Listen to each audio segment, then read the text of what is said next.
Hello friends, welcome to Odia Cat. ଆଉ ଅମାନିଆ ହେବିନି। ଗୋଟିଏ ଜଙ୍ଗଲରେ ମା ଛେଳିଟିଏ ଥିଲା। ତାର 4ଟି ଛୁଆ ମଧ୍ୟ ଥିଲେ। ସବା ସାନ ଛୁଆଟି ଭାରି ଦୁଷ୍ଟ ଓ ଅମାନିଆ ଥିଲା। ସେ ସଦାବେଳେ ତା ଭାଇ ଭଉଣୀଙ୍କ ସହିତ କଳି କରୁଥିଲା। ମା ଛେଳି ଯେତେ ବୁଝାଇଲା କିଛି ବି ଶୁଣିଲାନି।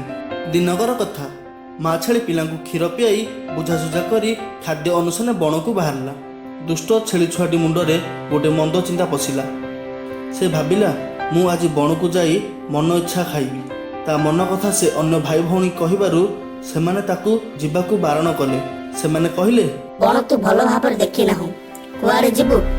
ବଣରେ କେତେ ହିଂସ୍ର ଜନ୍ତୁ ଅଛନ୍ତି, ସେମାନଙ୍କ ହାବୁଡ଼େ ପଡ଼ିଗଲେ ସେମାନେ କ'ଣ ତତେ ଛାଡ଼ିଦେବେ?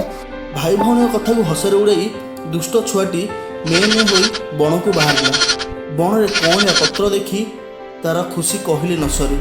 ମନ ଇଚ୍ଛା ଚରିଲା, ଘରକୁ ଫେରିବା କଥା ଭୁଲିଗଲା। ଏଣେ ସୂର୍ଯ୍ୟ ବୁଡ଼ିଗଲେ। ଅନ୍ଧାର ହୋଇଯିବାରୁ ତା ମନରେ ଛନକା ପଶିଲା। ସେ ବାଟବଣା ହୋଇଗଲା। ତା ଭାଇ ଭଉଣୀ କଥା ମନେ ପଡ଼ିଲା। ସେମାନେ କହୁଥିଲେ ବଣରେ ଅନେକ ହିଂସ୍ର ଜନ୍ତୁ ଅଛନ୍ତି। ଅନ୍ୟ କିଛି ଉପାୟ ନ ପାଇ ସେ ଗୋଟିଏ ଗଛ ମୂଳେ ଠିଆ ହୋଇ କାନ୍ଦିଲା। ତେଣେ ମା ଛେଳି ଘରକୁ ଫେରି ତା ସାନ ଛୁଆକୁ ନ ଦେଖି ତା ବାବଦରେ ଅନ୍ୟମାନଙ୍କୁ ପଚାରିବାରୁ ଯାହା ଯାହା ଘଟିଛି ସେମାନେ କହିବାରୁ ମା ଛେଳି ମନ ଦୁଃଖ କଲା। ଦୁଷ୍ଟ ହେଉ ବା ଶିଷ୍ଟ ହେଉ, ଛୁଆ ସବୁବେଳେ ମା ପାଖରେ ଛୁଆ। ଅନ୍ଧାର ହୋଇଗଲାଣି। ମା ଛେଳି ଆଉ ଡେରି ନ କରି ଛୁଆକୁ ଖୋଜିବା ପାଇଁ ବଣକୁ ବାହାରିଲା। ମନରେ ନାନା ଆଶଙ୍କା। ସେ ମନେ ମନେ ଠାକୁରଙ୍କୁ କହୁଥାଏ, ହେ ପ୍ରଭୁ, ମୋ ଛୁଆ ଯେଉଁଠି ଥାଉ ନା କାହିଁକି ଭଲରେ ଥାଉ।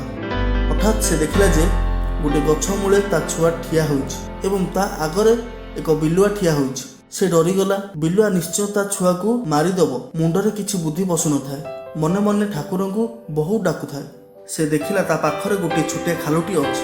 ସେଥିରେ ପାଣି ନଥିଲା, ଖାଲି କାଦୁଅ ଥିଲା। ସେ ଖାଲ ଭିତରକୁ ଡେଇଁ ପଡ଼ି କାଦୁଅ ସାଲୁବାଲୁ ହୋଇଗଲା। ପାଖ ଲଟା ବୁଦାରୁ କିଛି ଲଟା ଛିଣ୍ଡାଇ ବେକରେ ମାଳ କରି ବିଲୁଆ ପାଖକୁ ଦୌଡ଼ିଗଲା। ବିଲୁଆ ତାକୁ ଦେଖି ଚମକି ପଡ଼ିଲା। କିଏ ତୁମେ? ମା ଛେଳିଟି ସାହସରେ କହିଲା, ମୁଁ ସ୍ୱର୍ଗରୁ ଆସିଛି। ଏ ବଣରେ ଘୋର ଅନ୍ୟାୟ ଚାଲିଛି। ଏଠି ସବଳ ସବୁବେଳେ ଦୁର୍ବଳ ଉପରେ ଅତ୍ୟାଚାର କରୁଛି। ତେଣୁ ଏ ବଣରେ ଯେତେ ଜୀବ ଅଛନ୍ତି ସମସ୍ତଙ୍କୁ ମାରିବା ପାଇଁ ଦେବତା ଆମକୁ ପଠେଇଛନ୍ତି। ମୁଁ କେବଳ ଏକା ଆସିନି, ଆମେ ହଜାର ହଜାର ସ୍ୱର୍ଗବାସୀ ଆସିଛୁ। ତୋ ଆଗରେ ଗୋଟେ ଛୋଟ ଛେଳି ଛୁଆ ଠିଆ ହୋଇଛି। ତୁ ତାକୁ ମାରିଦେବାକୁ ଆସିଛୁ ନା? ଏଇ ଦେଖ ତୋ ଅବସ୍ଥା କ'ଣ ହଉଛି।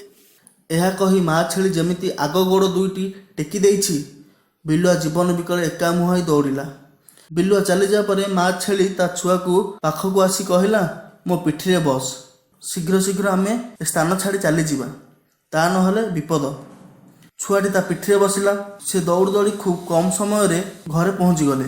ଧନରେ ତୋ ଅମାନ୍ୟପଣ ପାଇଁ ତୁ ଆଜି ବିଲୁଆ ଶିକାର ହୋଇଥାନ୍ତୁ। ମୁଁ ଯଦି ଠିକ ସମୟରେ ପହଞ୍ଚି ନଥାନ୍ତି, ବୁଦ୍ଧି ନ ଖଟେଇଥାନ୍ତି, ମୁଁ ତୋ ମୁହଁ ଆଉ ଦେଖି ପାରିନଥାନ୍ତି। ଦୁଷ୍ଟ ଛୁଆଟି କାନ୍ଦି କାନ୍ଦି କହିଲା, ମାଲୋ, ଆଜିକ ପାଇଁ ମୋତେ କ୍ଷମା କରିଦିଏ। ମୁଁ ଶପଥ କରୁଛି ଆଉ ଦୁଷ୍ଟ ହେବିନି, ଅମାନିଆ ହେବିନି।